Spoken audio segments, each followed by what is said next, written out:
Une intervention policière locale après un coup de feu à une maison qui semblait complètement ordinaire au cœur de Drummondville a mené à la découverte d'un secret terrifiant. Un homme y fut séquestré durant des mois, mais ce n'est même pas le pire des horreurs.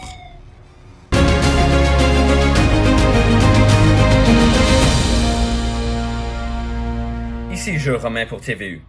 Les événements se sont passés tôt en matinée au 5150 rue des Ormes après qu'un coup de feu a alerté les voisins et qu'un homme étrange a été vu par la fenêtre.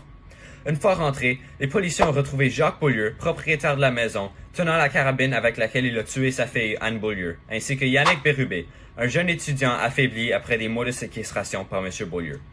Le pire choc, cependant, a été un jeu entier d'échecs de 32 pièces, dont chacune était un cadavre différent. Ma perspective de Jacques Beaulieu et sa famille, c'était qu'ils étaient des gens vraiment gentils et juste normaux.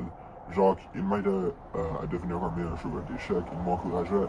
Et même une fois, quand c'était une saison sèche et mon jardin avait des problèmes, il a guéri mes tulipes. Et à propos des événements, j'ai entendu un crack et regardé le fenêtre de sa maison. Et j'ai vu Yannick et j'étais vraiment peur pour Jacques. Et là, la police arrivait, je pouvais même pas comprendre sa réalité. Je savais juste aucune idée que Jacques pourrait être un tel monstre. Il semblait si normal.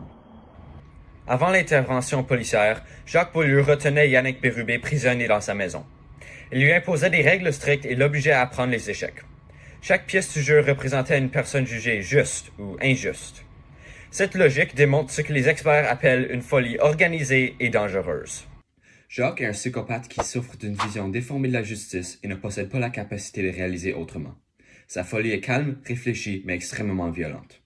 L'échiquier représente pour lui un ordre moral absolu, un jeu noble et juste. Il croyait juste, mais un grand nombre de ses victimes ont été tuées pour des raisons injustes, notamment sa première victime, un docteur.